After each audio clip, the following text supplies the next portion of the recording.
बरबाद. फुकाट मिळत ना सगळं. जिंदगी माझी बरबाद. ती माझी नाही ना, कोणाचीच नाही.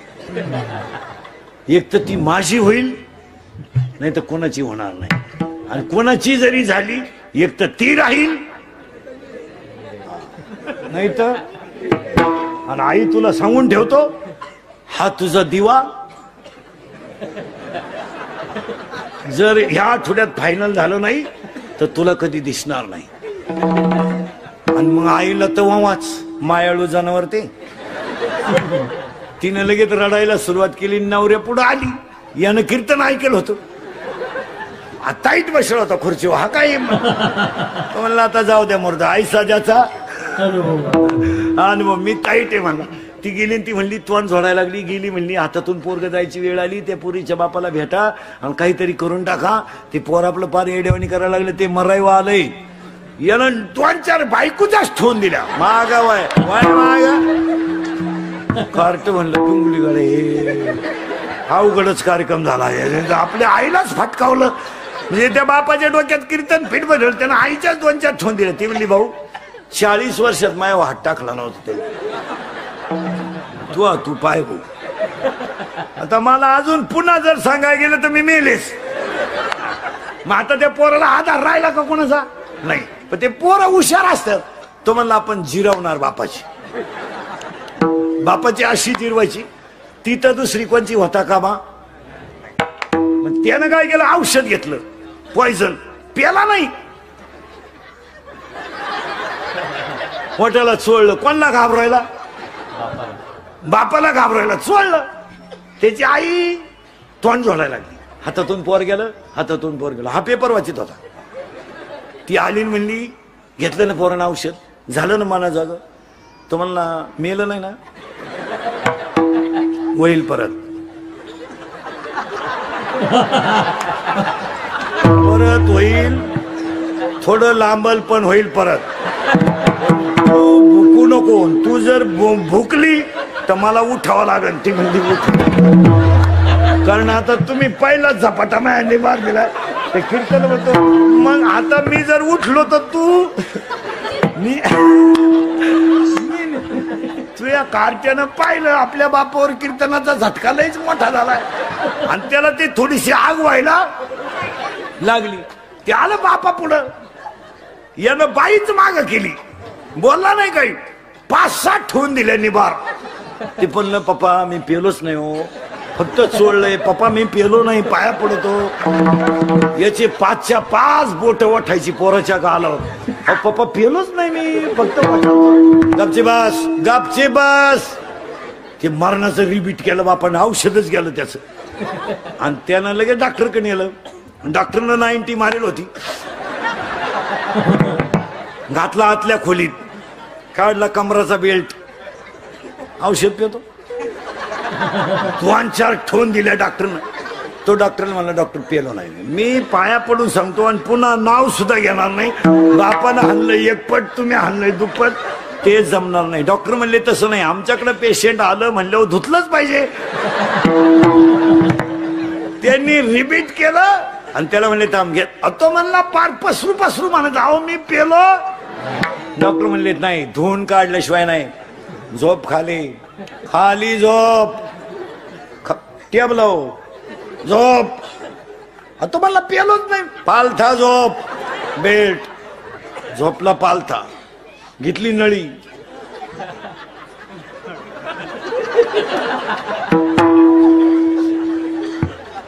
इकडून घातली. अहो ते ठणठणा बोंबलायचं. तो म्हणला मी पेलोच नाही, मी पेलोच नाही. 2-4 डॉक्टर त्याला धरायला. डॉक्टर म्हणले नाही, धुतल्याशिवाय नाही. जेव्हा इकडून घातली इकडं काढली, सावध झालो. 2-4 दिवसानं पुरीचा मेसेज आला पण त्यानं उचाकला नाही. तो म्हणला नको, आता जर उचाकला तर इकडून नळी इकडं निघल. आता मरणार नको.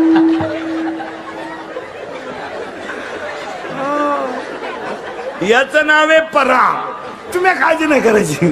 याचं नाव आहे परा, याचं नाव आहे पसंती, याचं नाव आहे मध्यमा आणि याचं नाव आहे वैखरी. हे प्रेम बिम जे आहे ना महाराज, हे तात्पुरतं क्षणिक बरं आहे, नंतर पश्चाताप आहे. कितीतरी पोरींनी बापाच्या विरोधात लग्न केली, पोराच्या नादी लागून त्यांना पश्चाताप झालाय का नाही?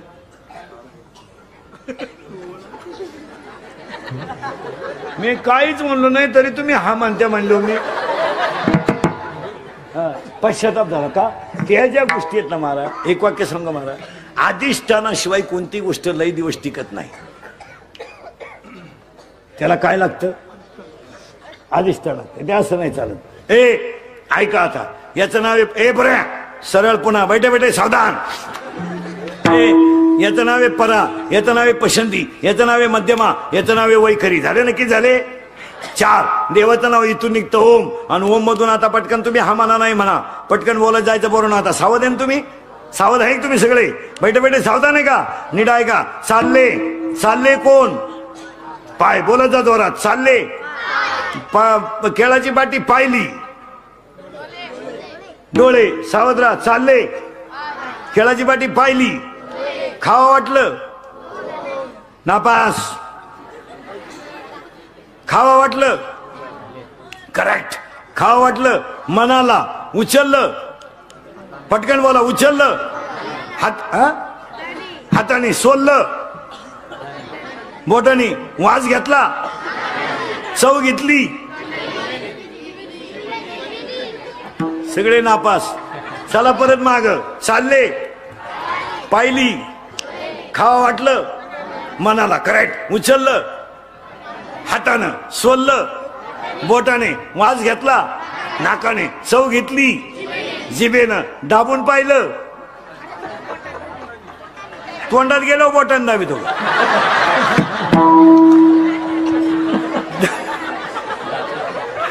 दाबून पाहिलं दातानं करेक्ट. मग आता ऐका, मीच सांगतो आता, तुमच्या डोक्यात घुसानं.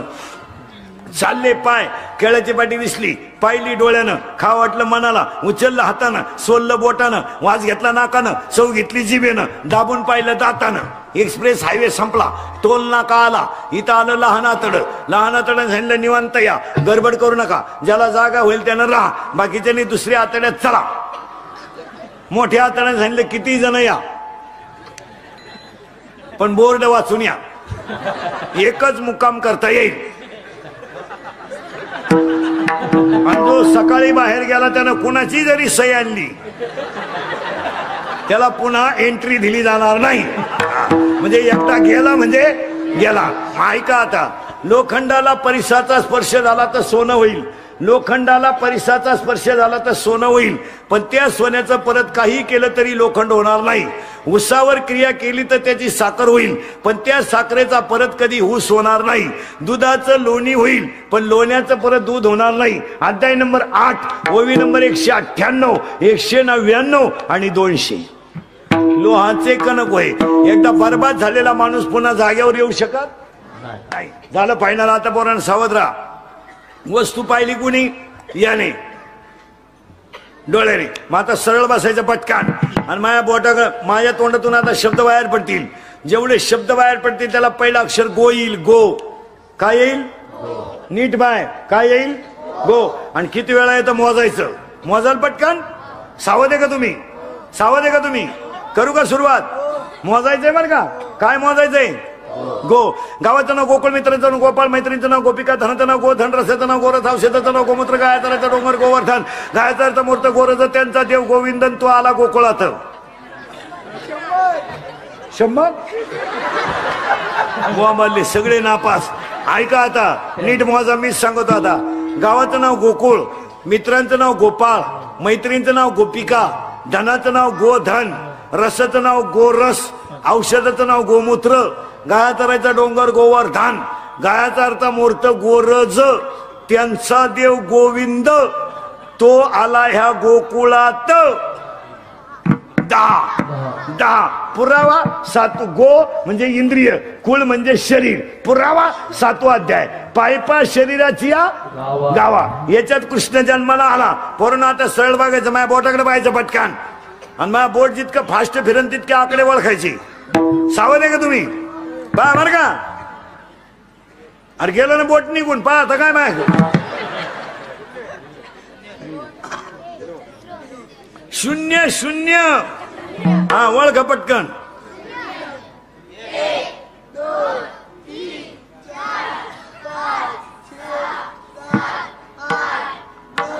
10 झालं ना फायनल. करा तुम्ही आता. आता मी सांगेल तसं करायचं. पटकन गोल फिरवा आणि तोंडानं सांगा किती झाले. पोरीने बोलायचं नाही. गोल फिरवा आणि तोंडाने किती झाले सांगा.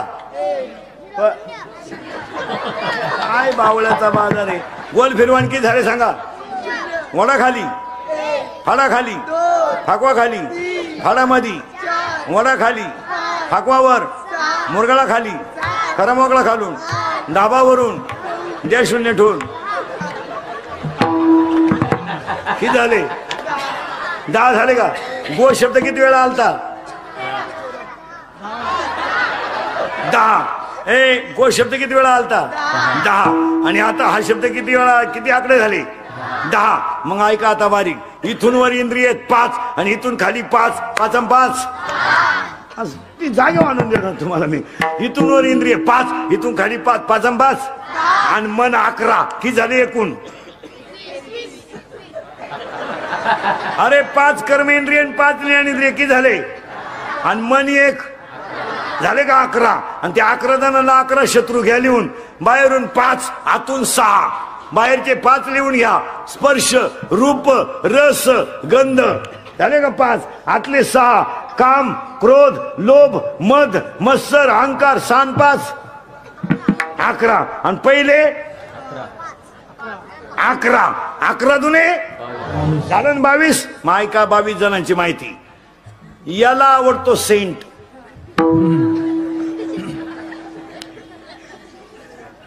याला आवडते स्तुती.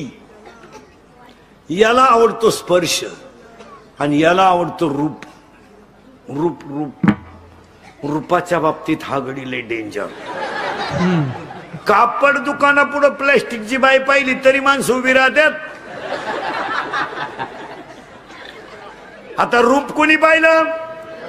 इंद्रियाचे धनी आम्ही झालो. इंद्रियाचे धनी आम्ही झालो.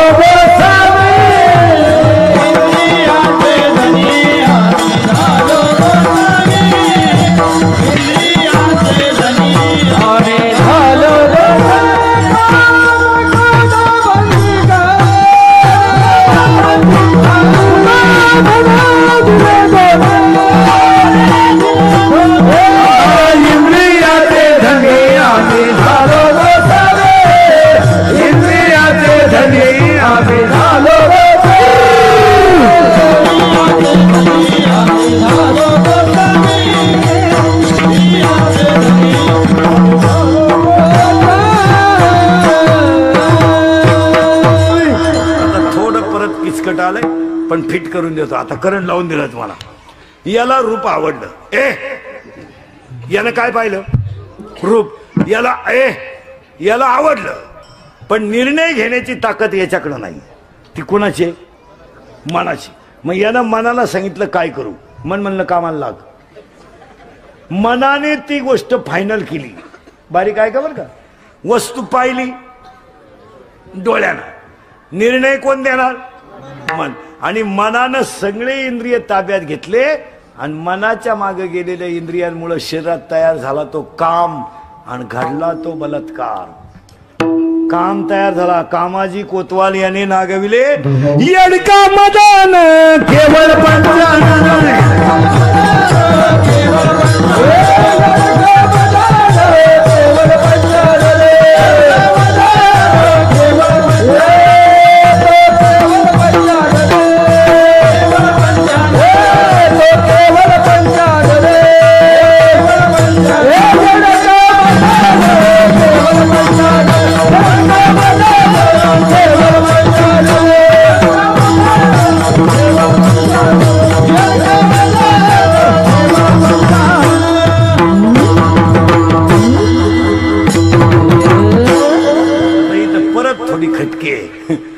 खटकी काय आहे का? आता उत्तर तुम्ही द्यायचे. तयार झाला काम. इंद्रियावरचा ताबा सुटला की काय तयार होईल? काम. पण काम जर तृप्त झाला तर लोभ तयार होतो, नाही झाला तर क्रोध तयार होतो. याच्यातच बरं का सगळं. पहिला काय तयार झाला? करेक्ट. वा वा, आता असं फिट बसलं पाहिजे. काम तृप्त झाला का लोभ, आणि नाही झाला तर क्रोध. आणि पाया पडून सांगतो कीर्तनात, किती राग येऊ द्या, 2 मिनिटं हसत जा, पण तुम्ही रागाच्या भरात वाईट कृत्य करू नका, त्याला फळ वाईट आहे. खून करायला काय 2-4 दिवस लागत नाही. मर्डर करायला काय 2-4 दिवस लागत नाही. बलात्कार करायला काय 2-4 दिवस लागत नाही, पण त्याची फळं वाईट आहेत. तुम्ही एखाद्याला 10 लाख रुपये घेऊन बोक्सू शकता, माणूस बोक्सायला 5 मिनिटं लागतात, पण ते 10 लाख खर्चायला तू बाहेर राहायला पाहिजे ना. रागाला आकळीचा. आणि आज माणसं कशामुळे संपली? रागामुळे. नवरा बायकोचं भांडण झालं, होऊ द्या. ज्या घरात भांडण होत नाही ना, त्या घरात खरं प्रेमच नाही. नवरा बायकोचं भांडण 8-10 दिवसातून व्हायलाच पाहिजे. नवरा बायकोच्या भांडणात माझ्या राहते, बोलायचं नाही 2-3 दिवस. मग ती चहा लागलं का पोराला बोलती, पाणी लागलं का पोराला बोलती, आपण गप्प बसून राहायचं. ती म्हणजे पप्या त्याला विचार चहा लागतो का, आपण म्हणायचं ते फेकून. मजा असते ते, मजा असते ते नाही. आणि ते लव्ह मॅरेज करणाऱ्याच्या नशिबात नाही. त्यांचं प्रेम पोचट होईल राहतं, ते त्या प्रेमाची चव जायला राहते, त्याला मार्केट नाही राहत. ज्यांचं ओरिजिनल लग्न व्हायला ना, ओरिजिनल सच शिकलं,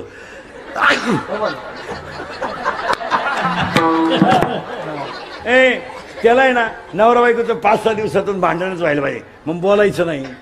मग चहा लागला ना, पप्या छान, आपण कोणाला सांगायचं? पोराला. आणि ती ऐकतच असती. पप्या त्याला म्हणा बाहेरून घेऊन ये. हा. आणि मग बोलत नाही ना बायकोशी 2-3 दिवस. वाढायला आली ना, ती वाढीत राहणार, आणि आपल्याला तर बोलायचं नाही. ताटलीला हात लावा. नवरा बायकोचं भांडण झालं ना, तुम्हाला मंत्र सांगत जातो. आपले मंत्र लय भारी मार.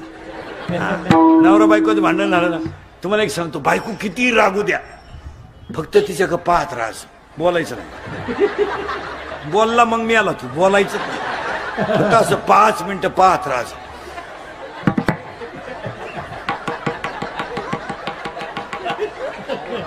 ते बंद होतं बोलायचं, त्याची अक्कलच बंद झाली. ते काय करे, पहिलं वाक्य, दुसरं वाक्य, बायको जरा लई जोरात बोलायला लागली ना, टीव्हीचा आवाज थोडा वाढवायचा, तिचा पॉवर थोडा कमी होतो. आणि तिसरं वाक्य, थोडं हसत जायचं. हसणे हा सगळ्यात मोठा औषध आहे मला. नवरा बायकोचं भांडण झालं, थोडं हसायचं. आणि चौथा मुद्दा झाला ना, तिथून निघून जायचं. जरा पॉवर कमी होते तिथं. त्यानं तेवढ्या झपाट्यात उचलून आपटली, मीलीच होती. 29 वर्ष जाऊन बसलं. ओव्या आहेत त्याला, ओव्या घ्याले 23ऱ्या अध्यायातल्या. जळेविन बुडविती, आगीविन जाळीती, दोरेविन बांधिती, शिखलेविन रोविती, पाशकेविन गोविती, हे ज्ञाननिधीचे 3ऱ्या अध्यायात शेवटच्या ओव्या आहे. पहा मला, रागाला आकळा, आकळा रागाला. आणि आज माणसं कशामुळे संपली? रागामुळे. नवरा बायकोचं भांडण झालं, राग आकळा. पुढचं वाक्य सांगतो, शिक्षकानं कॉफी पकडली, पाया पडा सरांच्या, सर परत करणार नाही. वाचला तो, सरांना म्हणला भेट पेपर सुटला. आयुष्यभर म्हशी बाथरायची पाळी आली, त्याला नाही. राग आकळा. काही माणसाला नुसतं म्हणलं ना, टाळ नीट वाजव, मला म्हणला आपण टाळ तू. पुन्हा जर देवळाकडे दिसलो ना, आपल्या बापाचंच नाही आपण. आता काय दिंडीत एखाद्याला जर म्हणलं ना, ही चाल नंतर म्हणा, मला म्हणलं तू दुसरी दिंडी. मग हे दिंड्या फुटल्या का म्हणून? पूर्वी एकच दिंड्या होत्या, आता दिंड्या. अजून 5 वर्षानं दिंडीवाल्याला एकट्याला झेंडा घेऊन जावा लागला, माणसंच नाही. चलो, पूर्वी 500 लोक दिंडीत राहायचे, आता 50 आली. कारण काय माहिती मला, प्रत्येक माणसाला सुप्त अहंकार झालाय. प्रत्येक माणसाला कळत न कळत पण अहंकार झाला. मी नसलो दिंडीत चाली कोण म्हणून, येऊ नको. आणि त्यामुळे तो परमार्थ नवीन पोरं तरुण पोरं देवळाकडे येत नाही असं नाही महाराज, आपण त्यांना समजून घेत नाही, नाही तर पोरं येतातच. हे बाबा येत नाही असं कुठं थोडंच आहे का, पण ती जुनी मंडळी खोडीची. पोरानं टाळ घेतला का बॉम्ब मारला, नीट वाजव. ते पोर म्हणलं बोंबलू नको, हा टाळ तू बाई वाड्याव या, तू या नादीच लागत बाई वाड्याव या, नाही तर सोनू तुझा माझ्यावर, नाही तर मला आमदार झाल्यासारखं बस. महाराज आपण कळून घेत नाही. 15 वर्षापूर्वी विशिष्ट वर्ग दिंडीत राहायचा. आज प्रत्येक दिंडीमध्ये 10-5 तरुण पोरं आहेत. 99% दिंडीतलं काम पोरं करतात. 99% काम पोरं करतात. टँकर भरणं, टँकर लावणं, मंडप टाकणं, रावट्या लावणं, भांडे घासणं, भांडे ठेवणं, एवढ्या लोकांना वाढणं. दिंडी मालक काय करतोय? काय करतात? सगळं काम कोण करतात? पोरं. मग का नाही त्यांचं कौतुक करू? पण हे जुनी त्यांना तुमचा विषय नाही. तुम्ही पाहता एवढा मोठा तुमचा सप्ताह आहे, एवढा मोठा हे अध्यक्ष उपाध्यक्ष संयोजकांनी एवढा मोठा सप्ताह केला. 10 लाख तुमचे 10,000 लोक असू द्या ना, 5,000 लोक असू द्या, एवढ्या पोरांना वाढायला कोण आहे? लोकांना पोरं. माझा अख्ख्या पंक्ती पोरं उठे. इथं लॉन्सला कार्यक्रम न्याला तर 50 लोकांचं भाडं घेते ते, 250 रुपये पंगत वाढायची. आज 7 दिवस एवढे पोरं पंक्ती वाढत्या. कालेच्या दिवशी पोरांचं तोंड भरून कौतुक करावं, पण आपण पोरांचं नाही करीत, पुढाऱ्याचं. या या या या या या बसा वाकांडी आमच्या का आपण कोण? महाराज जे सत्य आहे ते अहो महाराज, साधी गोष्ट आहे. आता ज्या एवढा मोठा समाज आहे, जेवण आहे रोज, एवढ्या लोकांना वाढायचंय. बरं एक काम करीत नाही ते, पत्रवळी वाढणं, जेवायला वाढणं, परत पत्रवळी. मग का नाही पोरांचं थोडं कौतुक करू? आणि पोरांना कौतुक केल्यावर स्फूर्ती येतेच. आता तुम्हाला पुढे जाऊन सांगा, सप्त्यांचे कारभार जर तरुण मंडळाकडे आले ना, चांगलेच सप्ते होत्या. आता 5-7 वर्षात संप्रदाय कळत न कळत का होईना पण वाढलाय. आता हे 100 आहेत जवळजवळ. इतिहास आहे ना, तरुण 100 पोरं टाळकरे. जाऊ द्या काही येऊ नाही तर न येऊ, पण निदान परमार्थाचा गंध तरी लागला का नाही? 6-6 वर्ष काही आळंदीत राहिले, फक्त धोतरच न्यायचा शिकले. इथं भाताची आवणी करणाराच्या काकडा पाठी, म्हैस वळणाराच्या 9च्या 9 मालिका पाठी काकड्याच्या. खरा परमार्थ लोकांनी गावात केलाय, बाहेर नाही केला. काय मत आहे तुमचं? काही 10-10 वर्ष आळंदीत राहिले, फक्त गावात पार्ट्याच पाडायचे शिकले, बाकी काहीच केलं नाही. हा बाबा गेला का त्याला नाव ठेवीन, तो बाबा गेला का याला नाव ठेवीन, काहीच केलं नाही. म्हणजे महाराज लोकांच्या टोळ्यांमुळे देवळाकडे येणाऱ्यांची संख्या कमी झाली. या बोनं त्याला नाव ठेवी, त्या बोनं याला नाव ठेवी. तर माझं कीर्तन झालं का दुसऱ्याला लगेच म्हणायचं तो का बाबा आहे का, म्हणजे मिटलं पाणी. आता मला 25 वर्ष लागलं महाराज झाल्याला. या वर्षी आपण पथ्य पाळले. महाराज नाव कोणाला ठेवायचं नाही. तुम्ही आतापर्यंत आपली 50 कीर्तन ऐकली असतील, नाव नाही ठेव कधी. आपल्यामुळं परमार्थाला कलंक लागेल असं वागूच नाही. काय मध्ये आपण आपल्याला काय त्रास होईल तो सहन करायचा, पण आपल्यामुळं मोठ्या माणसांची, संतांची, संप्रदायाची किंमत कमी होईल असं वागायचं नाही. नाही नाही, मग त्या वागण्याला काय किंमत आहे? हो चला थोडं पुढं. तुम्ही मला पुढे जायचंच का? काम तयार झाला, क्रोध तयार झाला, इथे आपण लोभ तयार झाला, मत्सर तयार झाला, आणि आज प्रत्येक माणसाला अहंकार तयार झाला. आता उलट फिरू आपण. अहंकार ज्याचा गेला, काम ज्याचा गेला, क्रोध ज्याचा गेला, लोभ ज्याचा गेला, मत्सर ज्याचा गेला, त्याच्याजवळ देव राहतो. कुठं? अभंगाच्या 2ऱ्या चरणात. देवताया जवळ आते, देवताया जवळ आते.